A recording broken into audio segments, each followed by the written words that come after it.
Assalamu alaikum hürmetlilerimiz. Salavat köpründe 7 türlü tüs bulsa, kişinin ihlas yılmayuunda 70 türlü buladı. Külüne bir tapır rahatlanıp külü, hatta yürekli bir keliyorlar. Tabiat birgen salatını kullanabilir. Sen misiniz muhterem tamaşaçılarımız? Demek gap-gadi bir yılmayı gerek kişilerge irten gaile agzaları yılmayıp işke uzatıp kalsa, direk urşı yılmayıp hal-ahval sıraşsa, işteki hizmetteşler yılmayıp isenleşse, elbette kinigiz sonuçlu bulaşık. Evet, kiriye qaytqanda da yılmayıp qarşı alsalar, iş gitkişindi. Biz Almaz Garayev bilen Zülfiye Şamsuvarova icad türkümüz bilen bir-birimizge mine rahatlanıp yılmayıp manzara tapşırın başlarga hazırız. Problemlarını oyunlar yardımında şişip bulamam. Psikologdan Zeliye Galiyeva bilişti. 17 aprel Xalqara kahve günü. Әлеге şimlik turunda faydalı maglumat toplarız. Hizmetinden uzi da yem topam kişilerge de eleşi. Mamadış rayonu Tuben Yakı avlunda yaşavşı, şigu işlerine hiriz Mürşide Karimova bilen tanışırız. Bugün de bayram var bit. Birinciden biz senin bilen kuruşken her günü biz benim için bayram. İkinciden Sila kışkırıp etmegine yeme. İkinciden yıl sayın 17 aprelde Xalqara kahve günü belgilep ötüle. Bir neçe minut bulsa da yaratkan işimliğine ihtibar beru, onun zatlı temi bilen dünya meşakkatlerini unutup duru için mene deyen sebep? Bu sebepni özün uylap tapkansındır әлі. Yarar, yaxşılık mindən bulsun, kahve bilen sıylarmın. Sen nindin yaratasın әлі? Anımit isimleri de nişe gel. Cappuccino, latte, şundiraklardan mı? Bilesin bitini sen bilesin ya. Tege espresso'nun kamil dueti şey. Süt bilen, iya. Şu mu? Iya. Amin şey yaratam cemaat. İftarlarda jimişlep şey şu yılası uzigine eden itra. Süjetimiz kahve turunda.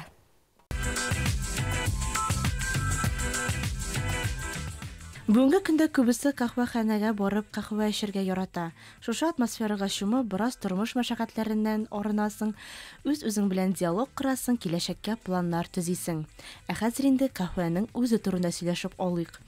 Инде 10 гасырда Африкада табылган қахва бөртекләре бүгенге көндә дә күпләрнең яраткан эчемлеге.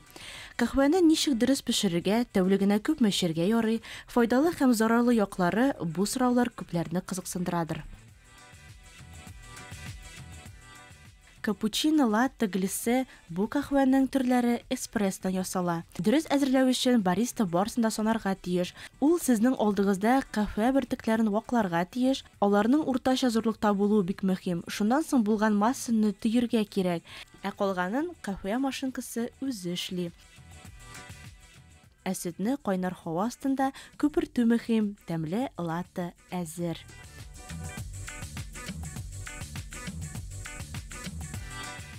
Белгечләр фикере буенча кахваны тәүлегенә 100-200 мг, ягъни 2-3 стакан эчәргә ярый.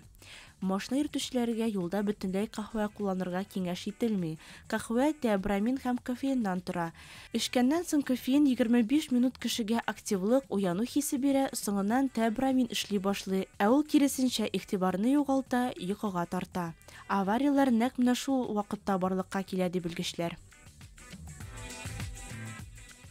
Кахваның файдалы яклары да бик күп, анда витаминнар бар. Ул нерв системасын нормага китерә һәм кайбер очракларда ябыккан кешеләргә дә әйбәт тәэсир итә ди диетологлар.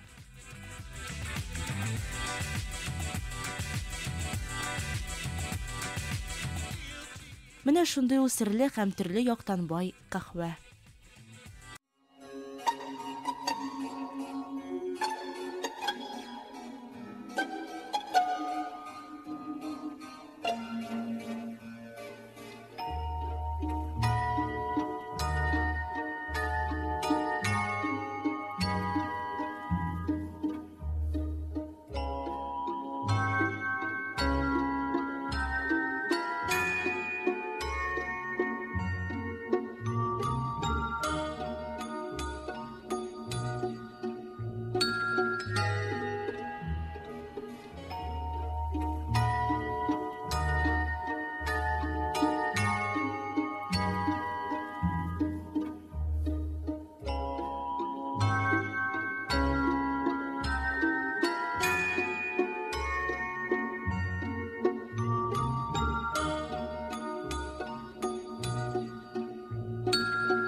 Татар сөзі үшінші халықара нәфис сөз телевизион бәйгісінің жеңушісі, шағир Рифат Сәләхні қаршы алабыз.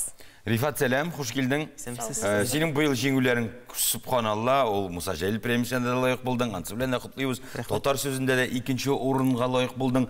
Бұл міне шылай, мәлі, Рифатқа әлі бірде көптен жеңу берген жоқ.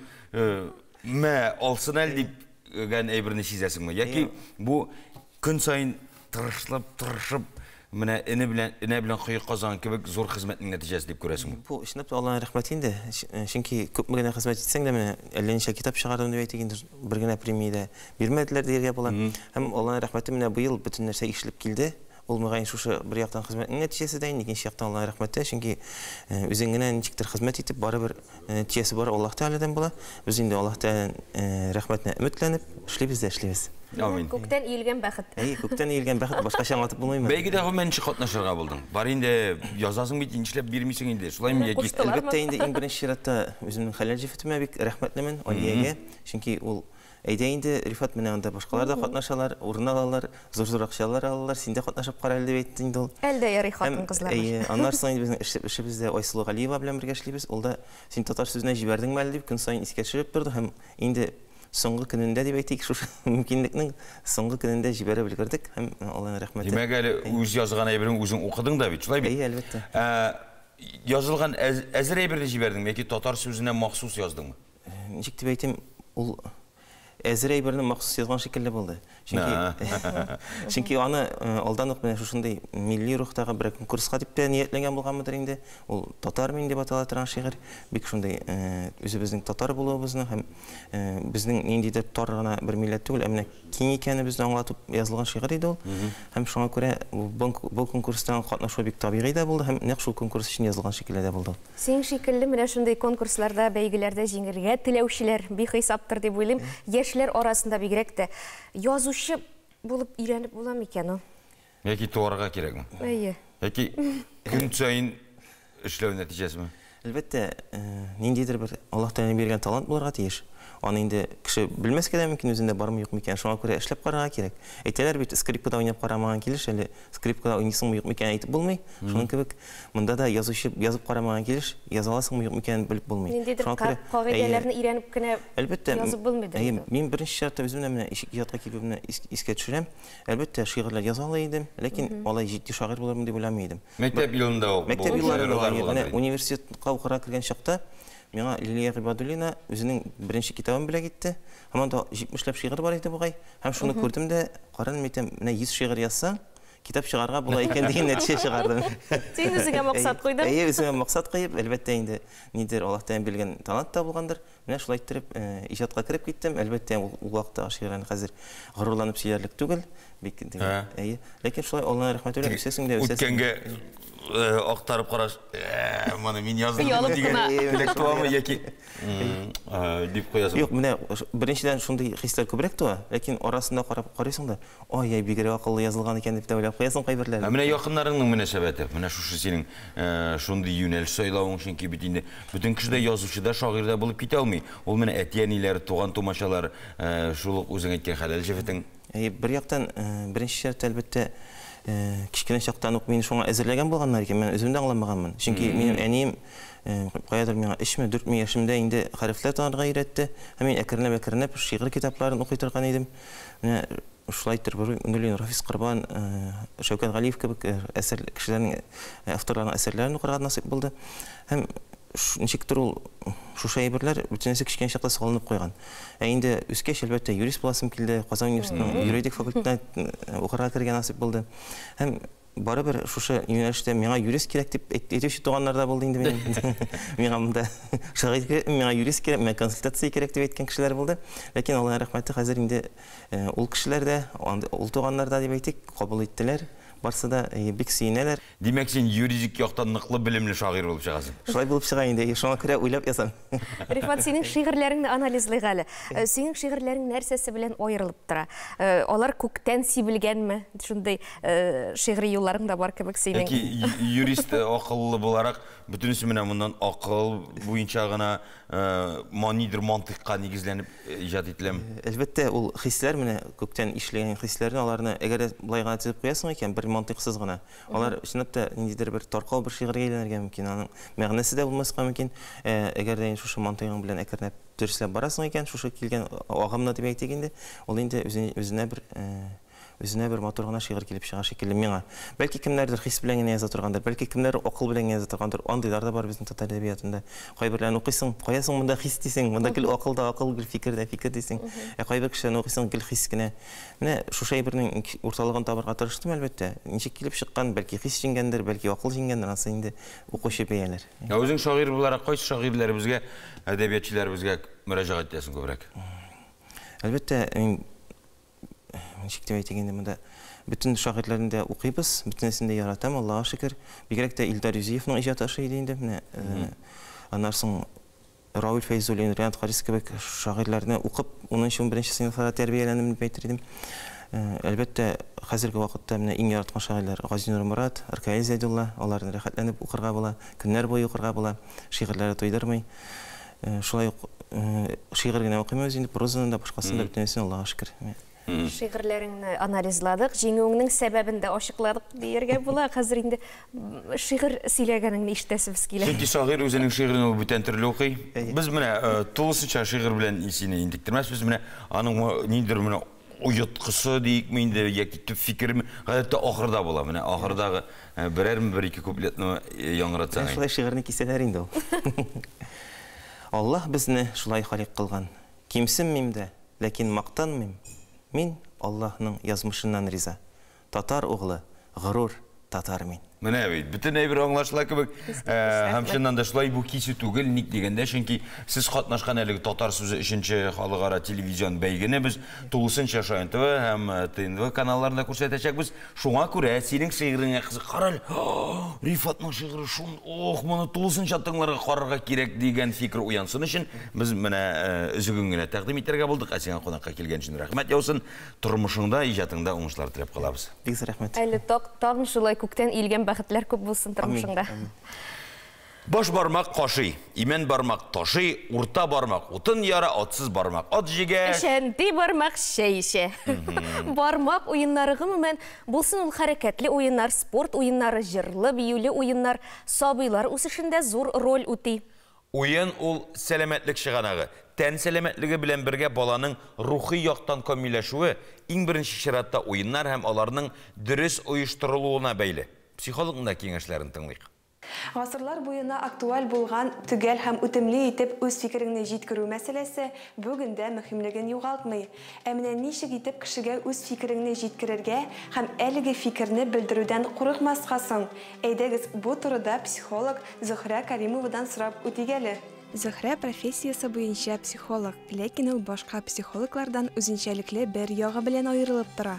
Гадәти сорау-җавап форматыннан читкәрәк китеп, Зөһрә индивидуаль уеннар ярдәмендә кешеләргә үз-үзләрен табарга, проблемаларын чишәргә ярдәм итә.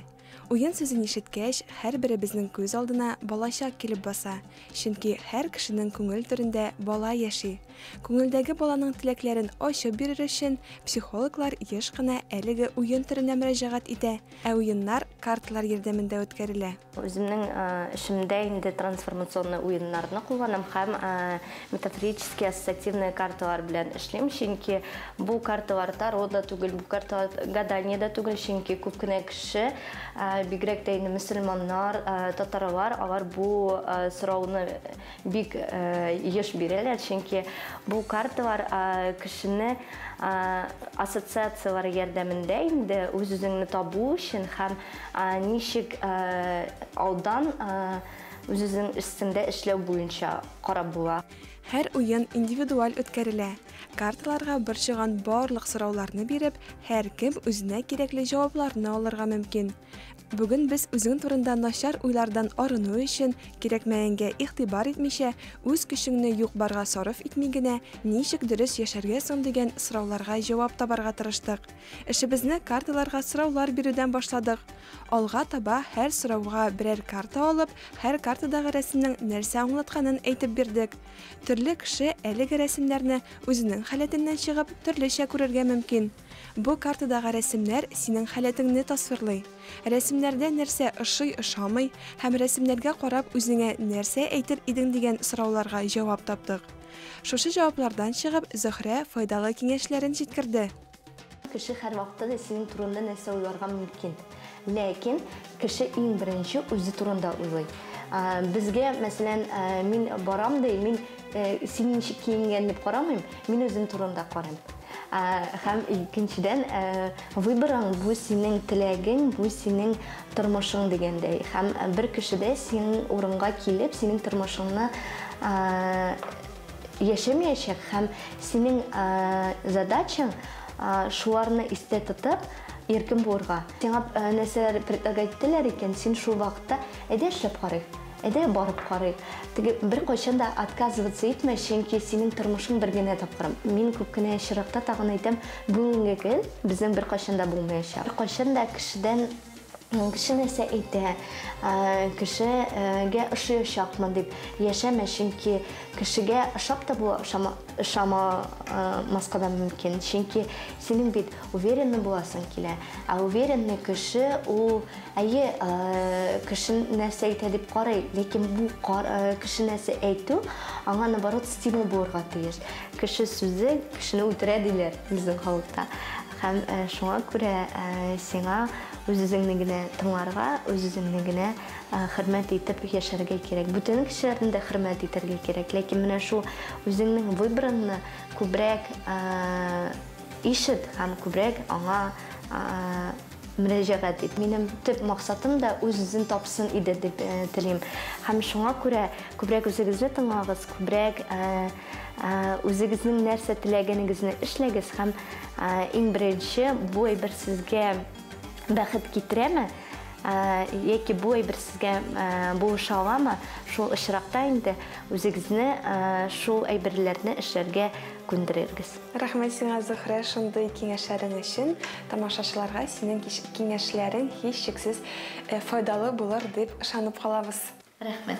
Казан шәһәре мэриясе Татарстанның баш каласына багышланган «Саумы Казан» дип исемләнгән рәсем сәнгате бәйгесе игълан итә. Бәйгедә 18 яшьтән өлкәнрәк рәссамнар катнашалар. Игътибар үзәгендә Казан, иҗат эшләрендә шәһәребезнең тарихи урамнарын, күпләр өчен таныш, бәлки киресенчә чит күзләрдән яшеренгән урыннарын сурәтләргә була. Милләттәшләребезнең тормышында булган башка яңалыкларны хезмәттәшебез Ләйсән Гайнуллинадан ишетербез. Ләйсән, рәхим ит. Хәерле көн, мөхтәрәм тамашачылар, республикабызда һәм чит төбәкләрдә яшәүче милләттәшләребез. Изге Болгар шәһәрендә федераль татар милли мәдәни автономиясының чираттагы хисап сайлау киңәшмәсе узган. Аның эшендә илебезнең 43 төбәгеннән 100-гә якын делегат катнашкан. Үзара тәҗрибә уртаклашу, якыннан аралашу һәм җирле мәхтәриятның кызыклы эш алымнары белән якыннан танышу өчен федераль автономия ел дәвамында мондый чараларны Россиянең төрле төбәкләрендә уздыра. Моңа кадәр һәр төрле семинарлар, грантлар язу буенча укыту курслары, тематик конференциялар Мәскәүдә, Петербургта, Крымда, Ешкаралада һәм башка шәһәрләрдә узган. Изге Болгар җирендә татар милли хәрәкәте активистларының зур җыенда яңгыраган фикер тәкъдимнәрне хәбәрчебез Рәмис Сафин тыңлап кайтты.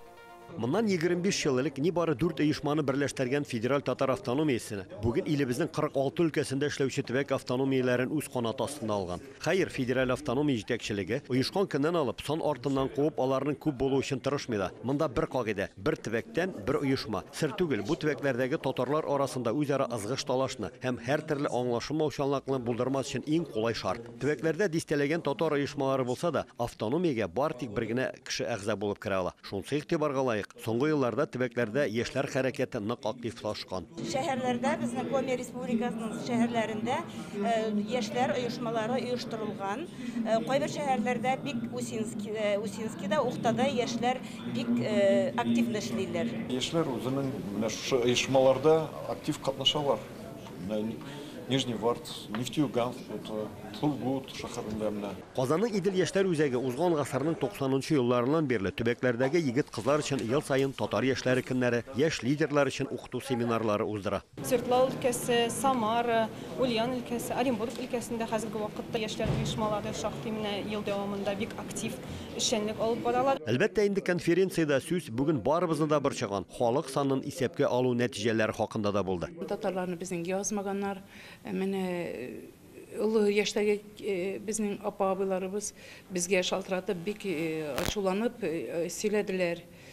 Alarını yazmaganlar da, alar sanга kirmegende, şuna göre bizning 1000 tatarыбыз kayadыр yugalып kaldı. Sir түгел, халык санын исәпкә алуны оештыру һәм аның нәтиҗәләре хакында бүген күп сөйләнә, тәнкыйть сүзләре дә әйтелә. Автономия рәисе, Россия Дәүләт Думасы депутаты Илдар Гыйлметдинов әлеге мәсьәлә Думаның милли эшләр буенча комитет утырышында да тикшерелү хакында ассызыклап сөйләде. Росстат үзедә кимчелекләр турында ашыктан-ашык сөйләде. Пандемия, электрон рәвештә тавыш бирү, сан алучыларның квалификацияләре түбән булу, халыкка тиешле күләмдә информация җиткермәү, милләтләрне билгеләүнең методикаларының гамәли булмавы, кайбер регионнарның начар әзерлек белән уздырулары менә нәтиҗәсе 17 миллион халык милләтсез. Билгеле инде, һәр вакыттагыча татарларның мондый мәртәбәле утырышында ана теле, милли тәрбия хакында да җитди сөйләшү булды. Милли балалар бакчасы булдыру тәҗрибәсе Удмуртия Республикасында күпләргә үрнәк булып тора. Бу балалар бакчасында Ирон шәһәрендә урнашкан 120 бала көне буе гел татар телендә тәрбия ала, үзләренең иртән башкана исәнмесез дип киштән алар Түбән Новгород татарларының да сөенече зур. Өлкә хөкүмәте аларга татар мәдәният үзәге ачу өчен 530 квадрат метр мәйданлы бина биргән. 2 этажлы бина, бүлмәләре күп. Конференция делегатлары алдагы 4 елга рәис итеп Кабат Илдар Гыйлметдиновны сайладылар. Автономия советына 47 кеше керде. Аның чираттагы утырышы октябрь айында Дагыстанда узар дип көтелә. Икенче көнне делегатлар Изге Болгар җирендәге тарихи тыюлыкны карадылар. Андагы яңа кызыклы экспонатлар белән дә таныштылар. Быел быйык җиңүнең 78 еллыгын бәйрәм итәчәкбез. Дәһшәтле еллар хәтердән мәңге җуелмас. Бигрәк тә авырлыкларны үз җилкәсендә татаганнарның. Алдагы сюжетыбыз герое Әгерҗе районы Нарат авылының Розалия Нигъматулла кызы Усманова. Аның белән үз хәбәрчебез Фәнзилә Салихова очрашып кайтты. 9-10 ел барысы да шушында, туган авылы Наратта узган. Розалия Усманованы тормыш, язмыш, киндек канын тамган җир белән гомерлеккә бәйләгән. Өлешне тигән көмешендә нужасы да, кайгы шатлыгы да, бәхте дә булган. Олы кеше гомер югаган сүтүне гадәттә ерактан башлый. Розалия да хатирәләрендә әти-әни канаты астында узган гамсыз, бәхетле балачак елларына кайта. Әти белән әни 17 елда идарышканнар инде безнең. Менә шуннан кала әти мәдрәсәне бетереп укыган, укымышлы, грамотлы кеше булган әти. Аннан соң гел әйбәт эшләгән инде алай монда яшәштәрмәгән. Аннан соң колхоз председателе булган, колхозны оештырган, колхозлашкан 29 елны. Семьялары арта башлаган, инде балалар туа башлаган. Беренче Мансур абай туган, икенче Руза апа туган, өченче Рамзия апа туган. Менә шул яшәтергән балалар күбәйгән инде. Аннан соң 31 елга Җанфар апа туган. Аннан соң менә 25 кыз булып туганмын. Фәния туган. Аннан соң энебез Фәһим туган. Аннан соң Сания бар туган. 41 елга. Олы абыйлары Мансур сугышка китә. Әтиләре яше олы булу сәбәпле Сарапул шәһәренә хезмәт фронтына алына. Әниләре 7 бала белән кала. Басуда һәр башактын фронтка затып, тылда ачлы хөкем сөргән ул елларда үзен дә кертеп 8 җанны ничек исән саклап калгандыр, үзе генә белгәндер. Ачлыктан бит чыга башлагач, чәчләрне кисеп аттык дип искала Розалия апа. Аңа 4 класс белем белән калырга туры килә. Балачактан колхоз эшенә җигелә. Сугыш вакытында бик нужнаны күрдек инде. Ачлыкларны да күрдек, юклыкны да күрдек, ширгән бәрәнгә дә ашадык. Җир чыккач бәпчек, кузгалак, кычыткан, шулардан аш пешереп эчтегәндә безнең сыерыбыз бар иде. Шул сыер безне саклап алып калды. Әни безгә мәрхүм безгә сөтне бүчүмешләр беләшеп бирде. Үзенә калмады, әни безгә эчерде сөтне белә. Менә шулай дип без исән калдык сугыш вакытында. 12 яшьтән мин эшкә башладым инде. Türlü işte kalkuzlarımız var burada, yaştan yavaştık işte. Anda ambar, pişen, türlü işler, salam, şunda işler başları. Сугыш бетә, Розалия апаның кисеп ташлаған чәчләре дә ике тылым булып үсә. Яшьлеккә хас хисләргә уралып, мәхәббәттә килә. Яратып чыктым инде. 15 яшьтә җыри башладык. 15 яшьтән. Ул армиягә киткәнче. Ул армиягә китте. Германиядә хезмәт итте. 57 елның айында Киевга чыктым. Әле Пулугада эшләйдерим басуда, тракторда. Ул басуда Рафаэль Усманов Рафаэль. Аннан икенчесе Рафаэль туды. Яшәйтергәштәге кызы басуда Әнҗилә. Розалия апа ире белән салып чыккан нигездә яши. Норт авылында заманда иң матур йортларның берсе була ул. Гаҗәп тә түгел, ире Касыйм егет кешегә 70 төрле һөнәр дә аз дип яши торганнардан була. İktişim bek ustayı, bek hünerli kişiyi.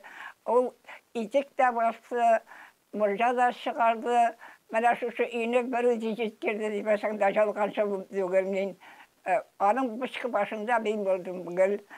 Bir pışkının başında ben buldum, bir başında ul buldu. Розалия апага сугыш хәсрәтен ана буларак та тотырга туры килә. Ул Рафаэль Афганстанда хезмәт итә. Исән имин кайта. Тик гомере генә узын булмый. Розалия апага юанышка улының кызы Айгөл кала. Аны аякка бастырга булыша. Хәзер оныкчыкларына карап куана. 4 ел үзегенә яши, әмма өйнең буш торганы юк. Улы кызы кайтып торалар. Әтиләре салып калдырган йортны тәртиптә тоталар. Шат табигатьле, җыр сүзле Розалия апаны авылда яраталар. Бик тырыш хатын инде мин шулай хәтерләмим мин аны. Әле ул безгә җирак булса да туган. Бер-беребезнең хәлләрен белергә керештерәм. Сөйләшеп утырабыз аңа кергәчтен, киңәшләрен бирә. Март ахырында Розалия апага 90 яшь тулды. Күңел яшь, көзге генә карт күрсәтә дип шаярта ул. Бүгенге җиткерәсе мәгълүматлары менә шулар иде. Исән-имин булыгыз. Аның максаты җыр, бию, театр, музей күргәзмәләргә игътибарны тагын да арттырып, тамашачыларыбызга күңелле һәм мәгънәле ял булдыруда ярдәм итү. Тел төбегне аңладым. Тарихи мәдәни урыннар һәм матур шаралар белән таныштыруны һәр вакыттагыча хезмәттәшебез Идел Кыямов башкарыр. Идел, рәхимит. Исәнмесез, газиз милләттәшләр, мәдәни вакыйгалар белән таныштыруыбызны дәвам итәбез. Аяз Гыйләҗев исемендәге Чаллы Татар дәүләт драма театрында премьера Чаллы драматургы Артур Шәйдулланың «Җанның ниләр тели» спектакле. Һәр кемнең сайлау юлы бар, әмма мәңгелеккә атларга җыенганда бу юлга бөтенләй яңа күзлектән карыйсың. Ялгышлар да күренә башлый. Татарстанда Идел йорт театр коллективлары фестиваль конкурсы һәм Идел Кәем, Кариев варислары балалар, яшүсмерләр театр коллективлары смотр конкурсы кысаларында иҗади лабораторияләр үз эшен дәвам итә. Бу көннәрдә лабораторияләр Тинчурин театрында һәм Буа театрында узачак. Россия Африка халыкара балалар рәсеме конкурсына гаризалар кабул итү дәвам итә. Бүгенге көндә яшь рәссамнар илебезнең төрле почмакларыннан 150-дән артык эш җибәргән. Тунис һәм Африканың башка илләреннән рәсемнәр көтелә. Зыя тыюлыгының социаль челтәрләрендә музей хезмәткәрләренең укуында әкиятләр тыңларга мөмкин. Шулай ук конкурска эшне ничек җибәрергә икәнен белергә. Татарстан Республикасында милли мәдәниятләр һәм традицияләр елын үткәрү кысаларында Емельянов исемендәге мәдәни үзәк балалар өчен олы көн якты бәйрәм Пасха Светлый праздник дигән интерактив программа үткәрә. Программада театральләштерелгән тамаша, интерактив уеннар, осталык дәресләре. Татарстан Милли музее һәм аның филиаллары ел сайын үткәрелә торган язгы игелек атнасы бөтен Россия хәйрия акциясенә кушылачак. Акция кысаларында гражданнарның социаль якланмаган категорияләре, өлкәннәр, аз киремле кешеләр һәм сәламәтлек мөмкинлекләре шикләнгән кешеләр үзләре өчен оештырылган квестларга, мастер-классларга, концертларга, лекцияләргә һәм башка чараларга бушлай йөри алачак. Бүгенгә менә шулар. Исән-имин булыгыз. Машина йөртү таныклыгы алу өчен күп итеп кахва эчеп төн йокламыйча имтиханга әзерләнсәм файдасы булыр микән? Күп итеп акча кирәк дип әйтәсең дип торам. Минемчә, ул имтиханга барганда рәхәтләнеп йокыны туйдырып бөтен нәрсәгә дә әзер булып барырга кирәк. Төне буе кахва эчеп чыксаң, синме? Машина гына түгел, күктәге айны да йөртергә өйрәтерсең. Бу әлбәттә шаяру. Һәр нәрсәнең шамасы булырга тиеш. Кызык дөнья сәхифәсендә хезмәттәшебез Миләүшә Ризванова кахва турында тулырак мәгълүмат җиткерер. Миләүшә, рәхимит. Алмаз Зөлфия, бүгінгі күнігізні қахуа білен башлап жібергенсіздер деп үмітледім, чөнки 17 апрель халыкара қахуа күні. Бұл датаны итальяннар белгілеген. Аларда бұл бәйрәм эспрессо күні деп атала. Бұл күнні бірнеше минут булса да яраткан ішімлігіңе ихтибар беру, аның затлы тәме белән дөнья мәшәкатьләрен онытып тұру өчен сәбәп. Латте макиато, глясе, латте, капучино, лунга, колд брю һәм башкалар. Мин әлеге бәйрәмне бик хуплыйм һәм тәмле чыгарылышны башлап җибәрәм. Әлеге эчемлек кахуа агачларының кыздырылган бөртекләреннән эшләнгән. Үзендә булган кофеин ярдәмендә ул стимуллаштыру эшен башкара. 14 гасырга кадәр Африканың көнчыгыш ягында урнашкан Хәбәшстан җирләрендә үсә. Соңра кахуа агачын үстерү Гарәбстан ярымутравына да күчә. 16 гасыр ахырында Европа сәүдәгәрләре Гарәб портларында кахуа сатып алып Европага китерә башлыйлар. Табигатьтә кахуа агачларының 70 төре бар. Кечкенә агачлардан 10 метрлы гигантларга кадәр. Дөньяда кахуа җитештерүнең 4-тән 3 өлеше агачның гарәби төренә нигезләнә. Риваятләр буенча Хәбәшстанда кәҗәләр көтүче Калди яшәгән ди. Ул бер вакыт кәҗәләрнең билгеле бер агачның җиләк-җимешләрен һәм яфракларын ашаганнан соң гадәттән тыш тере булуларын һәм төнлә йокламауларын сизеп ала. Калди бу фикернең җирле монастырь башлыгы белән уртаклаша һәм файдалы тәкъдим әйтә. Монахлар шушы эчемлекне эчә башлыйлар һәм төнге гыйбадәт вакытында аларның йоклары килми. Бу хәл якынча безнең эрага кадәр 9-нчы йөздә була. Соңра кахва кешелекнең яраткан эчемлегенә әверелә. Гарәпләр шулай ук кахвага имбир һәм дарчин кебек тәмлеткечләр кушалар. Эчемлекне шулай ук сөт белән булгатырга өйрәнәләр. Эчемлек буларак кофе Гарәбстаннан Төркиягә, аннан Европага үтеп керә. 1475 елда Константин Апольда Кива хан исемле беренче махсус кахва кибете ачып җибәрә. Кахуаның Европада таралуы Вена шәһәрендә 1683 елда башлана. Бу Юрий Франц Кульчицков исеме белән бәйле. Венаны төрекләр урап алгач, ул шәһәрдә яшәүчеләргә ярдәм итә һәм шуның белән Венаның мактаулы гражданины исеменә лаек була. Бүләк буларак ул төрекләрдән 300 капчык кахва бөртеге алу теләген белдерә. Шул рәвешле Кульчицков дөньяда беренчеләрдән булып кахва реклама ясаучы дип әйтү дә урынлы. Ул кахваның файдасы турында китап бастырып чыгара. Бүген кахва күбесенчә Бразилия, Колумбия, Вьетнам, Индонезия, Мексика, Һиндстан һәм Хәбәшстан илләрендә үстерелә. 1899 елда Швейцария химигы Макс Маргенталер эри торган кахва эшли. Зөлфия, Алмаз һәм хөрмәтле тамашачылар, бүген чәй эчмәгез. Бүген кахва эчегез һәм кахваларыгыз тәмле булсын. Кунакхана сәхифәсенә рәхим итегез. Татар информ мәгълүмат агентлыгының татар редакциясе баш мөхәррире, журналист Рәмис Латыпов һәм Габдулла Кариф исемендәге Татар дәүләт яшь тамашачы театрының баш режиссеры. Россиянең атказанган артисты, Татарстанның атказанган сәнгать эшлекчесе Ринат Әюпов. Асыл җегетләребез, саумысыз, хош килдегез. Хәерле көннәр. Сөйләшүебез үткән, бүгенге һәм киләчәк турында булыр. Шул эш юнәлештә дә сыйышырга өлгеребез дип өметләнәбез. Ринат әфәнде, менә Рамис Латыпов белән махсус Илфат Камалевның 50 яшьлек юбилей уңайыннан җырлап яшик. Ничек дип әйтегез, юбилей форматындагы спектакль туган. Идея каян барлыкка килә менә ошо? Син табасыңмы, яки Рамис киләме, яки Илфат Камалев? Менә Ринат абый, шундый журналист бар, шулай язган, эшлегән. Ничек уйыша менә бу эш процессы?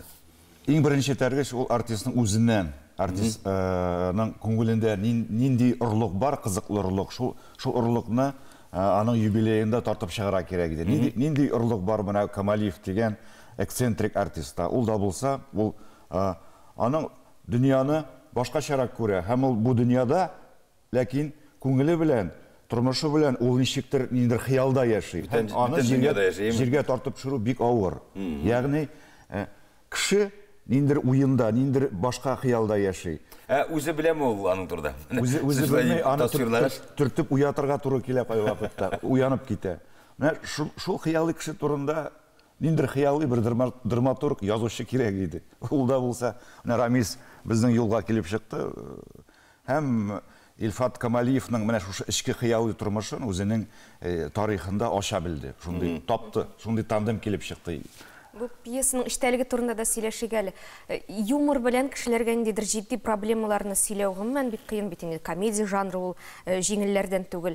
Ең қотлаулы жанр нәрсе. Бұл спектаклінің оңышын еді екен. Ишлеп тамашачы тарафынан шунды яратып қабыл етілді ол. Бұл сұрауға тамашашылардан бәлкі сұрауға керектір енді. Ник яраттығыз әйме? Ник яраттығыз деп. Менің үшін мені бек көтілмеген бұл тәқдим болды деп айта аламын де. Зор рахмат мені Ринат Мирзахасанұлына шошында ышанып тапшырған үшін һәм актерға шондай өзінің юбилейінің келейтемінде ышанып тапшырған үшін қорық беше. Мені кішіге менің фикірімше кішіні күлдіру аша өзінің жетішсізліклерінен, тұрмыштағы жетішсізліклерден күлдіру аша берсең, ол нешіктір өтімлерек келіп шыға кебек. Чүнкі мұны трагедия етіп, өзі біздің кемшіліклері біз бұлай да гіл зорланып тұрабыз енді. Әйінде кіші тоқта біз шошылай беттеп күліп қоя екен, ол менімше кішіге өтімлерек. Менің өзіме спектакльдегі бір фразы, шаған көп санлы фразаларының бірсін айтып кетірейді. Төп геройның қатына рөлін ойнаған Инжи Камалиева айтады. Көп ақшалы іш керек деп. Оланы бек матыр етіп айта. Бұл бекенде қазіргі уақытта көп біздің тұрмышыбызны, достылықты, башқа нәрселеріні, кішіше мүнесебетлеріні біз ұнытып, шушы ақшағали нәпларына табынабыз. Драматурглар өзі yazған әр бір сөзін алар қадірлеп тұралар, мен қатты яттан да біле. Рамис, бұл сенің үшін бірінші тәжірибе айды ма? Яки мұндай ішлер башқарған болды ма енді? Менің Яңа ғасыр телеканалында сөйткім язғаным болды. Анда шулай Илшат Камалиев ойнады. Яңа татар пьесасында мен қатнашқаным болды, әмі менің қойылғаны болмады сәхнәдә. Ринат абый, біз шушы вақиғаны барладық, демек тандемда эшләп була. Театр өзі драматургның тәрбиелей ала ма? Мына бит журналист кеше ул язуның нәрсә икән белә, җөмлә ничек төзелергә тиеш икәнне белә, конфликт корылырга тиеш икәнлеген белә. Менә шундый уртак эштә гомумән драматург тәрбияләп буламы бу? Әлбәттә, бу дөрес фикер. Драматургларның, рәссамнарның, композиторларның барбір театр үзенең мөхитенә, үзенең эштәлегенә якынайтыр өчен, тартыр өчен һәм театрның сыйфатын арттырыр өчен, аның мәгънәви сыйфатын арттырыр өчен әлбәттә театр драматургларны үзләре тәрбияли. Бу очракта менә шундый кичкенә генә тәкъдимнәр белән, ягъни пьеса, комедия, инсценировка, шу очракта татар театры байы дип саныйм мен. Бигрәк тә безнең Татарстанда безнең язучылар, драматурглар алар бихисап тәрбияләү кирәк. Ягъни безнең язучылар алар барыбер бик үк актив түгел. Бу очракта театрга чакырган очракта алар яңадан ачылып китәләр. Шул ук Иркаилдә, шул ук Радиф Сәгъдидә, шул ук Мансур Гыйлаҗевлар белән барбір театр күзгә күз кулларынан тартып театрга чакырдылар һәм шул вакытта шундый гениаль әсәрләр туды. Мансур Гыйлаҗевның менә әйтгәндә шәп әсәрләре хәзерге көнгә кадәр кызыклы. Менә тагын бер яңа драматург. Әлбәттә, шул чиракта гына ул конвейер булырга тиеш. Нишләп яхшы фильмнар Голливудта бар? Чөнки анда ул бу эш бер системага кергән, бер конвейерга. Бездә театрда, әлбәттә, композиторлар булсынмы, мен тагын кабатланам, язучылармы, рәссамнармы, без әлбәттә шундый элемтәдә торган чиракта театрны гыячак. Рамис, синеңчә, ни өчен драматурглар бүгенге көндә әз? Драматурглар алар әздә түгел буга инде. Безнең итендә гыйбарә дә бар, 30 драматург бар дип әйткән. Сүз гел йөри. Куюлудан тора дип уйлыйм инде мин, мәсәлән, үзем. Мәсәлән, мин дә бит инде шушы Яңа татар пьесасында җиңгәч, тагын канатланып китеп язып аттым. Берничә режиссерга мин күрсәтте караган идем. Билгеле, ул куюларга тиеш дигән сүз дә түгел, уңышсыз булып үткәндер иде. Күреп алырга тиеш. Һәм менә бу куелганнан соң, мәсәлән, миңа бер журналистның да әйткәне булды. Мин дә язып карыйм әле, мин дә тәкъдим итәм әле ди. Шул Кариев театрына бар. Мин үзем дә әйттем, әлбәттә әйтәм, нигә сез уйлыйсыз куелмый дип. Менә әйтәм, минеке куелды ич. Мәсәлән, ул да бәлки кем өчендер, канатланыр өчен бер ал шарт булып торыр дип уйлыйм мин. Куела икән дигән. Киләчәкне күз алсак, сезнең тандемның дәвамы булачак. Алла бирсен. Юбилейға ғана бағышлап ма, яки енді міне түптен қобып, міне сатирик, юмористик жанрдағы пьесамы, комедиямы, яки фажиғалар язу, нендей ерек тілектер һәм фикір дәсіз бірге міне жылтандымын есеп қалсақ? Міне бір-бірімізді аңлау болды. Меңа қалса, біздің тағын 2 проект бар Рамис білән, ләкин бұл шырақта бірнеше драматургларының әсәрлерін бірләштіріп, яңа спектакль тәқдим ету. Мұнысы енді сыр болып қалсын, бұл алда. Ләкин Рамис шоның жетекшісі болашақ. Алла берсін. Çünkü degende bitel dramaturgdan tül rejissörünün de öz fantazisi var, öz fikri var. Mine şulaytır biraz yazıp birsey degenini xiyallanıp qana tügül, siz indi yazıp kişiге жеткіре аласыз. Şulay bit. Bu işirde təqdim buldu. Bu sizni yoqqa gına şaqırmadı. Tandemnin kileşeginde görəsiniz kile. Özün bilmeydin mi nel? Yok, bilmeydim. Бұлай бұлғаш мұндан енді баш тартып болмай, өзің ризалық бердің қазір эфирде. Баш тартып болмай. Çünkü Рәмисінің көз аллауы, аның тілі, аның ирониясы искиткеш. Журналист, ғымымен театрға ол реально қарай. Яғни аның ойын фәлсәфәсін ұлтып әйбірге шығармай. Ол аның диалогларын яқшы құра біле. Диалоглар бар екен, демек пьесы бар енді. Пьесы бар екен, демек артистқа да ешерге һәм бирелгән шартларда уйнарга мөмкинлек бик зур. Ул артист та канәгать һәм тамашачы да канәгать. Туфан Миңнуллин да классигыбыз бит юкка инде язып калдырмаган. 3 татар җыелдым, ул үзе театр дигән. Без монда дүртәү. Шуңа күрә җегетләр сезнең белән саубуллашырга мәҗбүрбез. Эшегездә бу көндә бу төрле яклап карасак, жеңіл булмаган эшегездә, ягъни эшебездә бездә шул юнәлештә эшләүчеләр бөтенебезгә дә уңышлар теләп калабыз. Премьерлар гөрләп торсын. Ул инде ул тандем бик гади, драматург ясын, режиссер куйсын, артистлар уйнасын, тамашачысы йөрсен. Ихластан югары дәрәҗәдәге уңышыгыз өчен рәхмәт, сезне тәбриклибез чын күңелдән. Хезмәтеннән үзе дә ям таба, кешеләргә дә өләшә. Мөршидә апа Кәримова менә шундыйлардан. 72 яшын тутырса да, башлангыч сыйныфлардан ук үзен узата килгән кул эше хезмәтен туктатмый ул.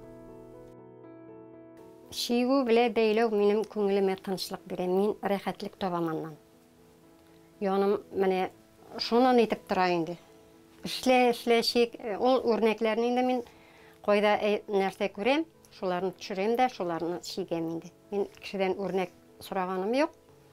Китапларда буламан да, телевизорларга чыга, аларны төшереп алам да телефонга, шуннан кабат шешеген төшереп, шуннан шигәм инде нарса. Мөршидә Кәримова бәйләргә нисеннән өйрәнә. Әни белән шәлләр бәйли идек дип хатирәләрен яңарта ул. Безгә исә ул бәйләгән башлыклар, оек башлар, шигелгән кул яулык, мендәр тышлары белән дә хузурланырга насыйп булды. Аннан соң мин менә шул сабан туйларында мамадышка барам инде 2 киендергә менә шулай. Аннан соң җөрүгә бардым сабан туенда 2 киендергә. Шундыйларда йөрим инде мин. Дин городалар була торган инде. Менә шуннан килгән грамоталар инде бу. Анда беренче, икенче урыннарны аладыр идем. Менә шулай үзе тудырган матурлыктан кешеләргә дә яктылык өләшеп яши ул. Кул эшләрен сораган кешегә аларны бүләк итеп тә бирә. Чигеп бирәләр диләр инде. Үзеңнең ниләреңә дип. Мендәр тышлары сорыйлар инде. Кызым кияүгә чыгасы, чигеп бирмәссең микән? Миңа рәхәт булып китә инде. Кеше сорагач. Мин чигеп бирәм. Тартынып торганым юк. Миңа рәхәт. Кеше сораса менә. Мөршидә апа чигеп бирәләр дисәләр, чигеп бирәм инде.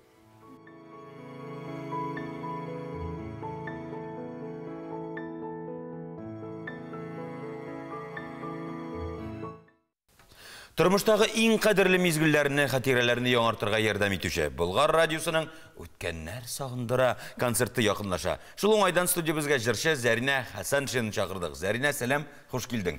Кайнар сәлам дибез сине. Исеме дә бит инде шундук бәйләнеп сорау бирә торган концерт буймы?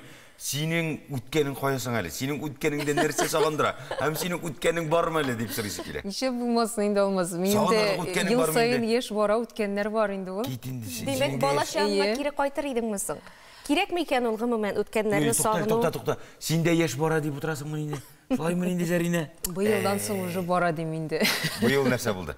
Быел 28 тулды. Субханалла. Картаясың. Фейт булай итәргә жарым тик тормышым бара икән дә. Болашакка кайтырга теләү ансы юктадыр, ләкин ниндидер хатирәләргә кайту мизгелләргә, мизгелләргә, ул әни белән булган мизгелләр, әти белән йөргән мизгелләр, аларга әлбәттә кайтып киләсе килә. Ниндиләренә менә мәсәлән? Мәсәлән, әни белән ут сүнеп, мич янында пилмән ашау. Шулай бит. Әти белән кайын суына менү урманга. Менә шулар искә төшәдә, ничектер кызык та булып китә. Алар бит хәзерге балаларда юк та. Һәм сагыну хисе дә уяна, әйме? Ничектер үзенә бер кызык һәм күңелле хатирәләр. Утсунгаш димәк мич алдына җыйлайдык, әйме? Әле ул мич исәнмисең? Юк, ул мичне инде күптән сүтеп аттык. Шул. Ул йортларында мичләр сүтелде. Хәзер яңадан салалар әлбәттә. Тырышалар. Безнең концертка әйләнеп кайтсак, шулай да без анда кайсы үткәннәргә яңадан кайтырбыз икән. Без әлбәттә инде үзебезнең легендар җырчыларыбыз Илһам абый Шакиров, Хәмдүнә апа Тимергалиева, Әлфия апа Авзалованың шуның кебек җырчыларның репертуарларыннан торган җырларга кайтачакбыз дисәк тә була. Шулай бит менә шушы җырларны искә төшереп, бергә шундый күңелле иттереп, җылы иттереп җырлап утыра торган кичә булырдыр дип уйлыйм мин. Җыр сайланганмы? Сайланган әлбәттә. Һәм? Сер. Сер түгел, ул Әлфия апа репертуарыннан мин ул җырны инде күптәннән җырлыйм, бик яратып җырлыйм. Һаман да шул бер балачакка, авылга кайта торган җырларның берсе бик сагындым авылым дип атала. Менә шул мәшһүр җырчыларын тыңлап үскәнгә күрә, шул юнәлешне сайладыңмы, яки ул үзеннән үзе килеп чыктымы? Яки махсус кызым җырчы бул, яки әтияни гафу итегез, мин җырчы булам.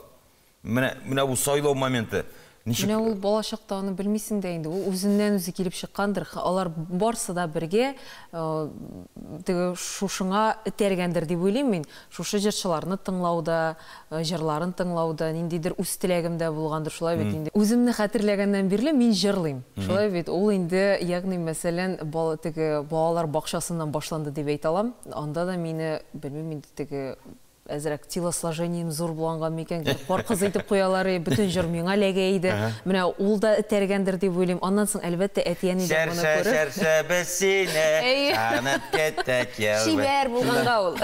Белмим иде, нәк шушы җырларны теге җырлап үстек дигәндәй, шуларга кушылып менә шушы ретро җырларында җырлап үстек. Аннан соң шушы ук җырлар белән без конкурсларда катнаша башладык. Конкурста анда бит әле үзенең таләпләре, анда нәкъ тә менә шушы легендар җырчыларның җырларга кирәк, һәм әлбәттә менә бу репертуар үзеннән үзе теге әллә кайчаннан тупланып килгән дип әйтә алам. Яхшы, син менә шушы яшемә килеп җиттем дисең, тормышыңны җырга багышладым дип әйтә аласыңмы син? Әйтә алам. Тулайым син җырга. Мин әлегә тулайым иҗатта дип әйтә алам. Киләчәктә дә шул юнәлештә дәвам итәчәксең тормышың, шулаймы? Әлбәттә, Ходай кушып, шушы юнәлештә барырга ясый. Башка кызыксынуларың турында да сөйләле әзрәк. Ниндидер хоббилар. Менә нәрсә белән шөгыльләнәсең? Менә миңа гел сорау бирәләр интервьюда, нинди хоббиегыз бар дип. Белмим, менә минем хобби юк. Мин ниндидер җыр белән. Тулайым җыр белән. Ул җыр минем өчен хобби да, профессия да, шулай бит. Әгәр дә минем ниндидер бер буш вакытым чыга икән, мин һаман да шушы җыр эзләнүдә. Так, нинди җыр эшләргә була, нинди җырны ясарга була. Инде теге бигрәк тә буш вакыт булса, әлбәттә, ул вакытны инде мин, мәсәлән, вокал укытучысы да булып эшлим мин. Тренировкага да барып кайтам, ләкин ниндидер бер менә гел бүтән юнәлештәге хоббием юк икән минем. Мен шушы яшеңдә синең инде шәкертләрең дә бар. Әйе, Аллага шөкер. Үзеңнең җыр язып карау теләге бармы? Яки язган җырың да бармы инде? Менә онсы бирелмәгән алмыз. Белмим. Димәк, уйланып караган бармы турыда? Уйланып караганым да бар. Мин ничек кешегә шундый музыкада, көйдә, сүзе дә килә икән, миңа килми берсе дә. Мин башкараган алам. Укытучы буласың, фортепианда уйныйсың, рәтләнеп. Тик утырып, моңлан нәрсәдер язып караган юк инде. Юк, була кай вакытта, хәтта төшкә дә кергәне бар ниндидер көйләрнең. Белмим, мин аңа кысылмыйм.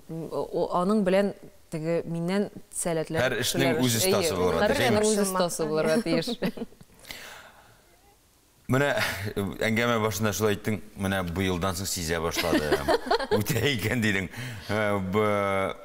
Бүгін күнге қанағат мәсін өзіңнің ижады юлыңнан? Өзің сәлеметлігің білен деп сұрайсың деп тұра. Өзің ижады юлың. Çünkü ешке бейләніп бітіне сағындыра екен деп қойдың, сен жолғарлық матұрғына ұфтанып. Ижатым білен де қанағат, әлбәтті нендейдір әкірін гіне барулар білен, юллар білен, ләкин барабыз, шулай бет. Барысы да үтәліп бара әкірін гіне десем де бұла. Енді келешекке де зор үмітлер бағылым. Зор мақсатлар тұра, қам оларны енді Алла берса ішінға ашарыға ясын дегендей. Бірер мақсат білен бөлшесің мүсің, біздің біленде? Демек, сенде яңа елда мақсатларын yazып қоясың, әм ел бойына? Yazmasam da uylap koyamansı. Maqsad әлбәттә инде һәр җырчының зур теләгедер инде бу. Үткәннәр сагындыра концертында катнашу. Беренчедән, икенчедән үз сольный концертын кую. Менә бу әлбәттә инде минем өчен хәзерге вакытта ул элек минем өчен индидер бер хыял булса, хәзер инде ул максат. Инде җитте куркырга мин әйтәм, әйдә эшләргә кирәк. Ихластан теләргә генә кирәк. Без сиңа уңышлар теләп калабыз. Көтеп алынган мизгелләр бик кадерле булса да, санаулы вакыт тиз уза. Әле күптән түгел язны каршы алган идек, уртасына да аяк басканбыз. Вакытның кадерен белик, тапшыруны да әле генә башлаган идек, тәмамлар вакытта җитте. Бәрәкәтле, бәхетле, сәгадәт белән тулы көннәр насип булсын. Киләсе очрашуларга кадәр сау булыгыз. Без татарның тормышы шулай уза инде ул. Сабантуй һәм Яңа ел арасында манзара. Киләсе очрашуларга кадәр кадерләрбез. Шулай бит, нәһәр Сабантуйга җиттек.